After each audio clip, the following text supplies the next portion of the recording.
buenas tardes, mi nombre es Jimena Espinosa y esta es una nueva edición de Noticias en Señal UC. Vamos con los titulares. Gobierno realiza actividad para concientizar sobre la influenza.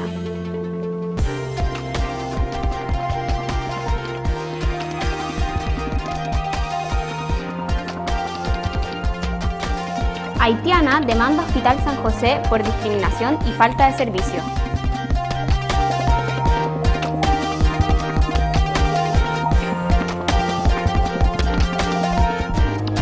Hoy se llevó a cabo el paro reflexivo convocado por la CONFECH.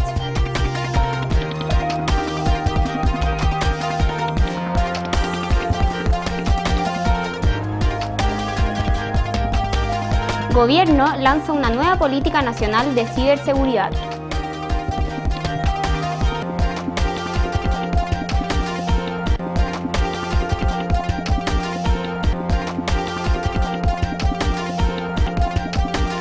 Se inaugura exposición que conmemora los 40 años del asesinato de Orlando Letelier.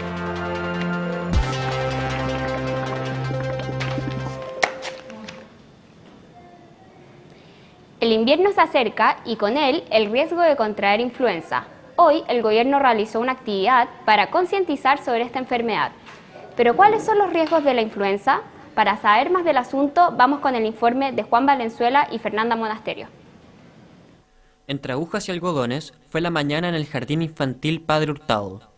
El subsecretario de Salud, Jaime Barrows, visitó el establecimiento para promover la vacunación contra la influenza, en conjunto con la representante de la OEPS, Paloma Cuchí. De acuerdo al subsecretario, más de 4 millones de personas se vacunaron el año pasado, cifra nunca antes alcanzada. Para este 2017 se quiere ampliar la cobertura y, según el gobierno, ya se ha alcanzado más de un 50% de la meta. También nos preocupa aquellas vacunaciones que se producen por campaña, y hoy en día lo que queremos reforzar es justamente una de las vacunaciones que forma parte de nuestras campañas, que es la vacunación contra la influenza. La gravedad de la influenza reside en su fácil contagio. Se transmite con saliva expulsada al toser o estornudar. Lo normal es recuperarse en un par de días, pero en algunos casos puede derivar en cuadros más graves, como una neumonía. El invierno es cuando se presentan más casos.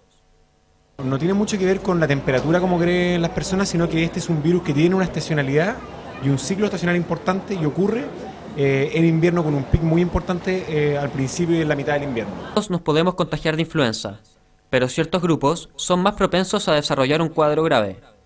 Es el caso de los niños entre 6 meses y 5 años, las mujeres con más de 13 meses de semanas de embarazo y los mayores de 65 años. Todos ellos acceden a la vacuna gratuitamente, al igual que quienes presentan enfermedades crónicas. Y el llamado entonces es a seguir vacunándose. Todavía no tenemos circulación significativa del virus influenza, por lo tanto todavía estamos a tiempo de vacunarnos. Hay que prevenir antes de lamentar. La influenza se puede prevenir mediante medidas básicas de higiene, como lavarse las manos o cubrirse la boca al toser. De todos modos, la vacuna es la mejor opción e indispensable para los grupos de riesgo. Una joven haitiana toma acciones legales contra el Hospital San José por discriminación al no ser atendida al estar en labor de parto. Veamos la nota de Isidora Osorio y Fernanda Valiente. Para mí, yo pienso que es una cosa de racista para mí. Yo pienso que una chilena o una persona viene de otro país, como blanca como ellos, no pasa eso. Wendelin Orsil finalmente decidió tomar acciones legales en contra del Hospital San José por discriminación y falta de servicio, al haber dado a luz en el pasillo sin ningún tipo de atención médica. Vamos a iniciar un proceso de mediación ante el Consejo de Defensa del Estado, una mediación de salud, para efectos de ver la posibilidad de que se repare el mal causado a las víctimas, y en el caso que esta mediación sea frustrada, vamos a demandar civilmente por los daños y perjuicios que le causaron. El esposo de Gwendoline asegura que la única mujer que estaba con labor de parto era su esposa y que aún así dejaron entrar a otra persona antes. El hospital luego del suceso no dio ninguna explicación, simplemente tomó a la recién nacida del suelo y se la llevó. Llegó y apenas llamaba a la matrona, Rita, que la matrona. Cuando pasó para adentro, cuando el estaba llorando, cuando llegué me dijo, no, acá en Chile no es así, porque es muy escandalosa. Así estaba... El director del hospital San José, Eduardo Alcainda, después de pedir disculpas y asegurar que se abrió una investigación del caso para saber quién había sido el responsable, no ha vuelto a hablar. Sin embargo, se espera que hoy realice otra declaración respecto al tema. Vamos a una breve pausa y volvemos con más noticias. En RadioUC.cl y el 660M, las ideas se hacen escuchar.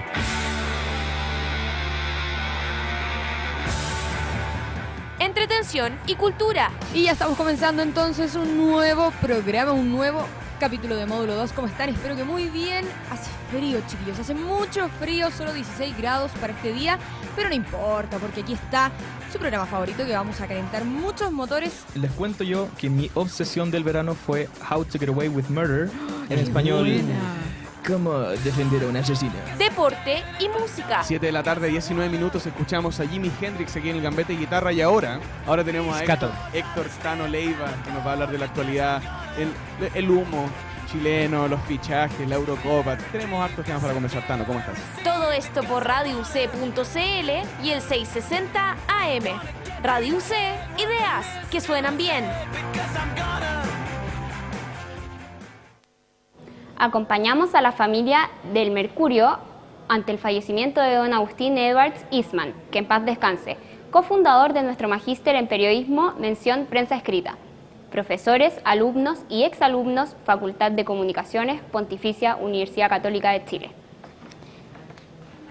Este obituario causó polémica al ser enviado por el decano de la Facultad de Comunicaciones al diario El Mercurio.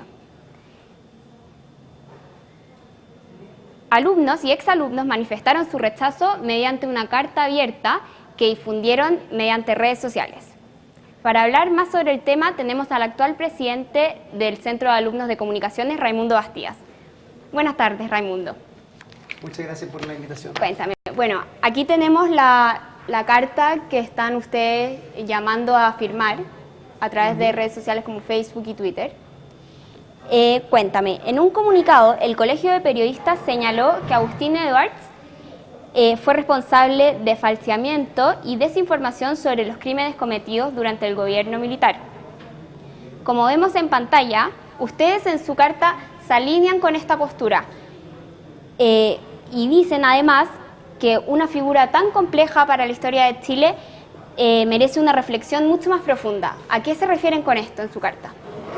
A ver, yo creo que nosotros básicamente nos referimos a que la figura de Agustín Edwards Eastman, a pesar de su reciente fallecimiento, digamos, merece una reflexión mucho más potente que solamente un envío de condolencias en Mercurio. Esto lo condonamos básicamente por dos cosas. Primero, porque en ningún momento se nos consulta a nosotros como estudiantes si queremos o no adherir a este obituario. Y en segundo punto, porque básicamente lo que dice la carta, que tiene que ver con que es una figura que a lo largo de su trayectoria, tanto como periodista como ser humano, digamos, hay mucha controversia respecto a su ética, en el sentido de que fue una persona que estuvo muy involucrada en lo que fue la gestación del golpe de Estado, incluso previo a la elección de Salvador Allende. O sea, digamos que Agustín Edwards se junta con Henry Kissinger, incluso antes de que Allende fuera proclamado por el Congreso como el próximo presidente de Chile. Y fue una persona que estuvo constantemente alineando ciertas fuerzas políticas para derrocar al gobierno de Allende, y posterior, durante la dictadura, su rol desde el Mercurio yo creo que fue básicamente no muy éticamente, periodísticamente, en el sentido de que encubrió muchos crímenes. No habló de presuntos detenidos desaparecidos hasta el 92, o sea, con titulares también diciendo de que básicamente la gente que aparecía que había fallecido producto de la dictadura, ¿cierto?, se habían matado entre ellos, crímenes pasionales.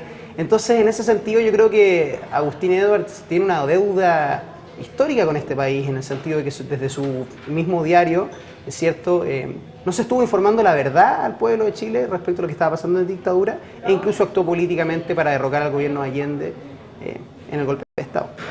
Bueno, el decano Arriagada respondió a esta carta mediante un correo que te envió a ti y señaló que, bueno, reconoce que hubo un error de su parte, ya que al enviar este texto omitió la referencia al magíster de comunicaciones y se dijo que eran los alumnos y exalumnos de la facultad completa. Pero te pregunto a ti, como presidente del centro de alumnos de la Facultad de Comunicaciones, ¿incluye a los estudiantes de posgrado tu presidencia? O sea, nosotros no representamos de manera directa a los estudiantes de posgrado, no. O sea, nosotros no somos votados por ellos y ellos incluso en este momento tienen representantes que están trabajando, creo, en el comité curricular, por otro lado, pero no, nosotros no representamos a los estudiantes de posgrado. Lo que sí es que nosotros, a ver, finalmente lo que dice el decano, que nos manda un correo a nosotros directamente pidiendo disculpas, ¿cierto? Nosotros acogemos esas disculpas y yo pongo mis manos al fuego porque estoy seguro de que efectivamente hubo un error acá y que no fue una mala intención. Sin embargo, eso no quita el hecho de que sea un error publicar un obituario en nombre de toda una facultad en un periódico, incluso en el mismo periódico de Agustín Edwards.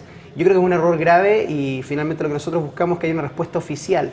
Si bien agradecemos que el decano nos haya respondido directamente al correo, nosotros estamos buscando que él también se pronuncie mediante un medio oficial de la facultad, digamos. Bueno, y él recalcó que y efectivamente fue así, se enviaron 2 obituarios, uno a nombre de él, de Eduardo Arriagada como decano, y otro, que vimos, el que causó polémica, a nombre de la facultad como alumnos y exalumnos. Así es. ¿Consideran que hubiese sido necesario ser consultados previamente antes de enviar o puede el decano atribuirse la representación de la facultad completa? O sea, bueno, en el caso del obituario, del segundo obituario, claramente se nos debió ser consultado en cuanto aparecíamos como firmando el obituario. Respecto a su obituario personal como decano, yo creo que ahí yo diría que no hay blancos y negros. O sea, efectivamente es el decano en la Facultad de Comunicaciones, entonces sería esperable que si él se va a pronunciar respecto a un tema como este en los medios, él consultara al menos el Consejo de Facultad si puede hacerlo o no. Pero sigue siendo una persona, digamos, sigue firmando como Eduardo Arriagada. Distinto es cuando uno pone en la firma a profesores, alumnos y exalumnos de la Facultad de Comunicaciones, que eso ya es más grave efectivamente porque nos mete a nosotros en el obituario también. Bueno, y por último, ustedes cierran su carta diciendo que una facultad que pretende ser líderes en el campo de las comunicaciones debe promover la crítica, cuestión que creen, ponen en su carta, que en este caso ha quedado relegada a otros intereses. ¿Cuáles crees que serían estos otros intereses de los que hablan? O sea, es que yo creo que lo que nosotros ahí planteamos es que no se ha bajado una discusión respecto a la postura de Agustín Edwards y finalmente la postura de la facultad en el diario pasa a ser, nosotros mandamos una condolencia a la familia y más allá de eso no hay mucha más reflexión crítica de lo que fue su figura. Yo creo que de todas formas estoy esperando, y creo que esa es la intención también del decano, de en el futuro, en las próximas semanas, hacer efectivamente un foro respecto a la figura de Agustín Edwards, para poder discutir bien el tema.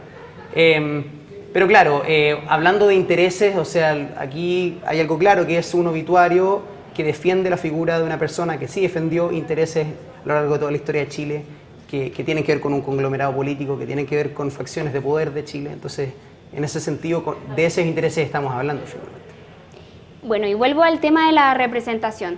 ¿Tú crees que esta carta representa a la globalidad, al total de nuestra Facultad de Comunicaciones, la carta que enviaron ustedes en respuesta al obituario? Yo creo que la carta que nosotros mandamos representa exclusivamente a quienes están firmando la carta. O sea, yo no puedo atribuirle la carta a la globalidad de los estudiantes, entendiendo que incluso hay un par de estudiantes que desde el grupo de comunicaciones UC no se han demostrado tan a favor de esta carta. No son tantos, pero hay. Entonces, en ese sentido, la verdad es que no podría atribuirle la carta a quien no la ha firmado. Aún así, creo que debiese ser una molestia transversal a los estudiantes, independiente del carácter de Agustín Edwards, que se firme un obituario en su nombre sin consultárselos previamente. Yo creo que eso es una molestia, me imagino que debe ser bastante transversal. Sin embargo, no puedo decir que la carta englobe a todos los alumnos y exalumnos de la facultad, porque sería una mentira. En el fondo, representa a quienes la están firmando y por eso uno firma una carta. Muy bien. Muchas gracias, Raimundo, por estar con nosotros. Gracias a ti. El día de hoy se llevó a cabo el paro reflexivo de estudiantes convocado por la CONFECH, instancia que busca discutir la situación actual de la reforma educacional. Para mayor información vamos con Magdalena Frontaura. Buenas tardes, Jimena. Efectivamente, hoy en la mañana vivimos una instancia de paro reflexivo aquí en el patio de comunicaciones de la universidad, el cual constó de pequeños grupos de reflexión que respondían a las interrogantes: ¿hacia dónde vamos y en qué estamos respecto a la reforma educacional? Los invito a ver nuestro video que hicimos con Patricia Cifuentes, que responde todas estas preguntas en detalle. La CONFECH convocó para hoy a un paro no me avisan a dónde de vuelvo. estudiantes con el objetivo de discutir la Ley de Educación Superior y el proyecto define el crédito con aval del Estado. Lo que estamos discutiendo hoy día en el paro reflexivo son las indicaciones sustitutivas del CONFECH.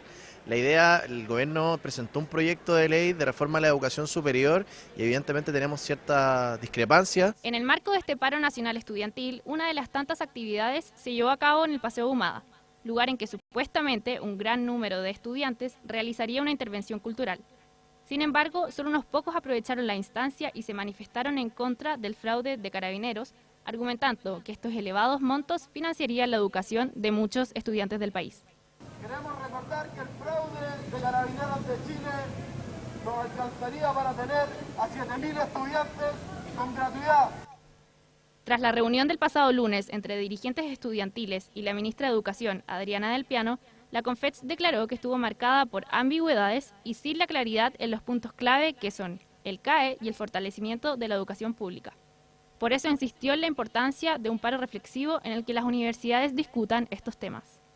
Si bien es cierto la reforma puede terminar ahora en las próximas semanas, queremos dejar el conflicto abierto, que no se acaba con esta reforma, pero sí, en esta jornada de reflexión estamos viendo los puntos prioritarios para poder instalar en este término, como lo llamamos, del conflicto. La ministra se niega completamente a abrir la discusión sobre la posible condonación de la deuda. Entendemos que esto es un proceso y que no es de un día para otro, pero no se puede negar a abrir la discusión, no se puede negar a conversar cómo podemos financiar esa condonación de deuda que hoy día el país tiene de dinero. Por su parte, la ministra de Educación manifestó que en esta materia ya se han dado grandes pasos e insistió en que las puertas del Ministerio de Educación siguen abiertas para escuchar. Desde la CONFECH se hizo un llamado a marchar el próximo 9 de mayo para exigir un mayor avance en estos proyectos. Estamos a la espera de los resultados de este paro reflexivo y de la futura convocatoria en la Plaza Italia. Para conversar más de este tema nos acompaña aquí Fernando Rodríguez, estudiante de periodismo de la Universidad Católica, quien participó de este paro reflexivo hoy día. Cuéntanos, Fernando, ¿cuáles fueron los principales temas que se tocaron en la jornada de la mañana? Bueno, partimos con una charla de un encargado de la FEDUC, donde nos comentó toda la historia con que había partido el movimiento educacional según la reforma, que habían partido alrededor de 1985, como para introducirnos en lo que se iba a conversar después. Y ya habiendo terminado esto, nos dividimos en 3 grupos, según temática. A mí me tocó la temática de cómo realizar una universidad más inclusiva, y conversamos distintos temas en relación a eso, para luego después sacar conclusiones y exponerla ante todo el grupo de los otros 2 que ya habían conversado sobre otros temas. ¿Cuáles fueron esas principales conclusiones que salieron después de la conversación? Bueno, a la larga en mi grupo, que es lo que te puedo contestar como más ahondamente, es que queremos una educación en el fondo libre, gratuita y de calidad para todo y todo, integrando tanto a los grupos culturales, etnias, también que el Estado se haga partícipe para cubrir estos fondos, y más que nada eso, esas fueron las conclusiones más generales que sacamos. ¿Y crees que en términos de grupo les sirvió esta reflexión? ¿Te gustaría seguir haciéndolas? ¿Crees que son un aporte al final? Yo creo que sí, pero igual me gustaría hacer una invitación a la gente que votó por el paro y que claramente no se pudo ver representado en la instancia que se pudo lograr, así que me gustaría hacer una invitación para que la gente que realmente vota por esto vaya y se comprometa y se integre a la discusión, que mientras más somos, más se puede hacer. Eso, muchas gracias. Gracias a ti. Esperamos entonces que próximamente se nos sume más gente a estos paros para que puedan ser más fructíferos y tengan mejores consecuencias. Y eso, muchas gracias y volvemos con Jimena en el estudio. Gracias, Magdalena. Venezuela debería iniciar hoy el procedimiento formal para abandonar la Organización de Estados Americanos, después que ésta convocase una reunión extraordinaria de cancilleres sin aval de Venezuela. Para mayor información nos acompaña Paula Díaz. Hola Jimena, ¿cómo estás? El anuncio de retiro fue realizado ayer por la canciller venezolana Delcy Rodríguez, quien desde el Palacio de Miraflores en Caracas aseguró que la decisión no es coyuntural y calificó la organización como una coalición intervencionista dirigida por Washington. Como podemos ver en pantalla, la OEA, las declaraciones de la canciller fueron: la OEA persistió en acciones injerencistas contra la soberanía de nuestra patria y por ende procederemos a retirarnos de la organización. Nuestra doctrina histórica está enmarcada en la diplomacia bolivariana de paz que nada tiene que ver con la OEA. Todo esto debido a que la OEA convocase una reunión extraordinaria de canciller sin el aval de Venezuela, como tú dijiste. Además, el pasado 3 de abril, la institución se habría pronunciado sobre la situación venezolana, dando a conocer una resolución que hablaba de una grave alteración inconstitucional del orden democrático de ese país.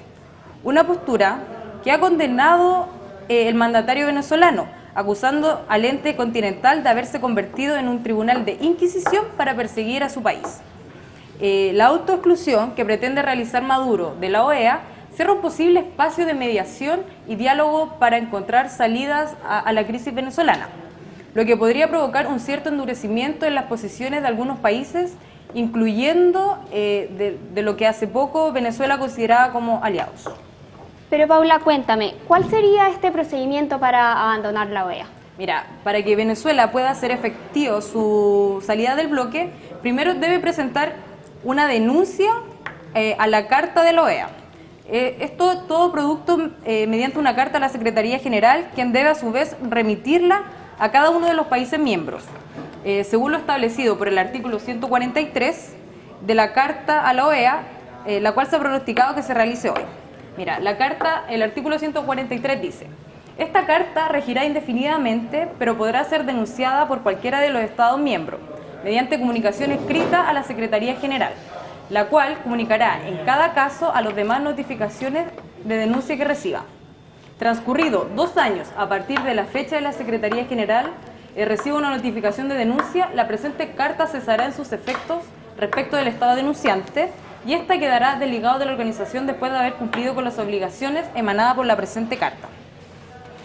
Sin embargo, durante este procedimiento, que bien señala el artículo 143, que demora 2 años, el país mantendrá las mismas condiciones y obligaciones y responsabilidades que cualquier otro miembro. Además, para lograr la desvinculación definitiva, Venezuela tiene que saldar cualquier pago que tenga pendiente con esta entidad y lo que han señalado que corresponde a una suma de más de 8 millones de dólares. Y se ha hablado de una imposibilidad del gobierno de Maduro para abandonar unilateralmente esta entidad. Mira, el gobierno de Nicolás Maduro, para disponer esta salida, necesita que la Asamblea Nacional lo avale. Sin que se consulta esta, no se puede disponer de ella. Maduro publicó ayer, dice: 26 de abril del 2017, Día de la Dignidad e Independencia, he dado un paso gigante para romper con el intervencionismo imperial. Hashtag por dignidad nos vamos de OEA. No olvidemos que la Asamblea Nacional Venezolana fue declarado en desacato y se ha considerado nulas sus actividades por el Tribunal Supremo de Justicia. Además, el vicepresidente de la Asamblea, Freddy Guevara, planteó que el Ejecutivo necesitará modificar la Constitución para abandonarla. La decisión de Maduro llega en un escenario de protestas que iniciaron a finales de marzo y que a menudo son contenidas y dispersadas por la policía. La Guardia Nacional ha registrado por lo menos 29 muertos, cerca de 50 heridos y además 100 detenidos.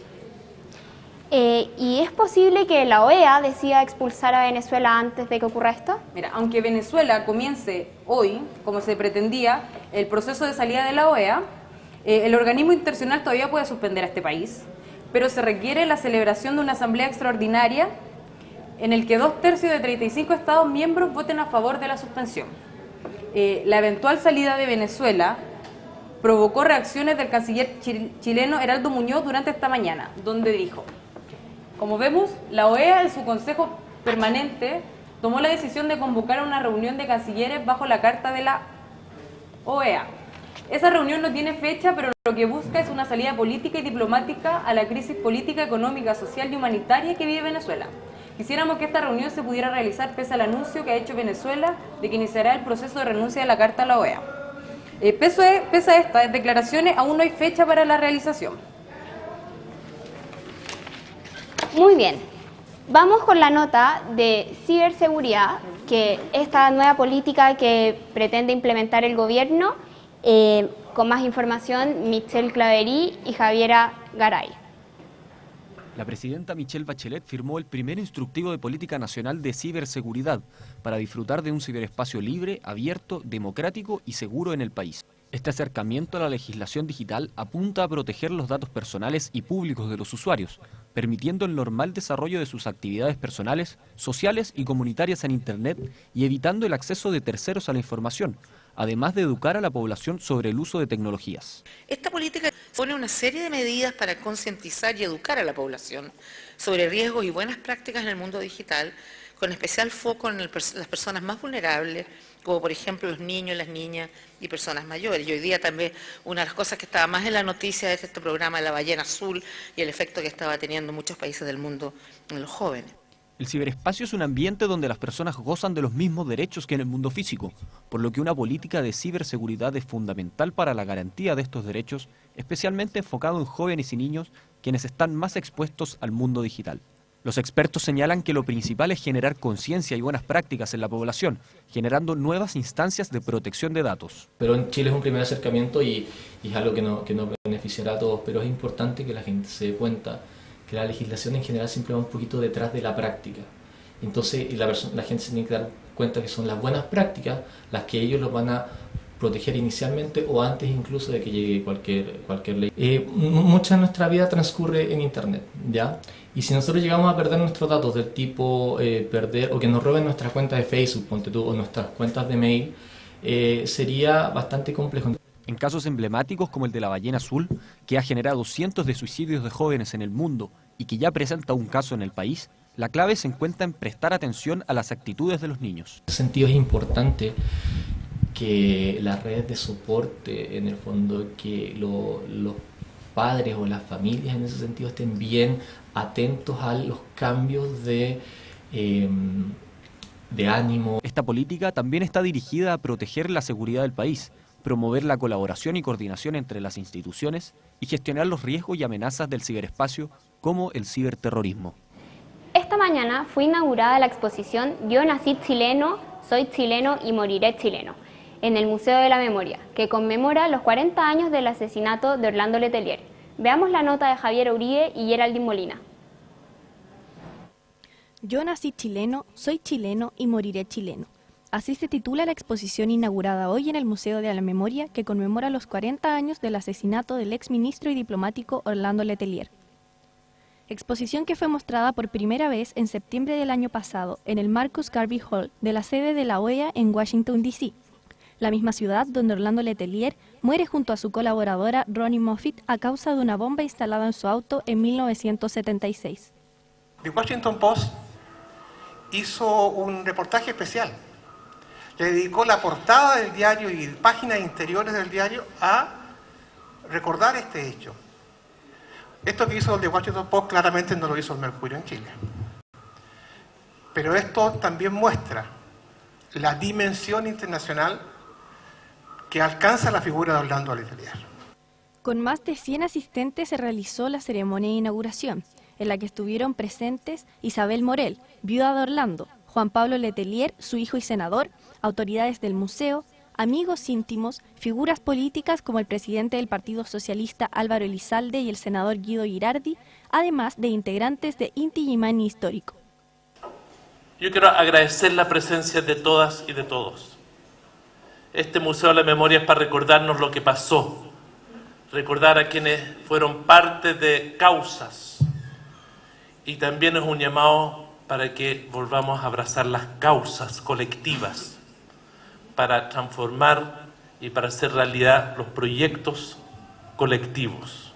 La muestra tiene como objetivo acercar una parte de la historia a todas las generaciones, por lo que la organización dio mucha importancia a la puesta en escena y estética de la exposición.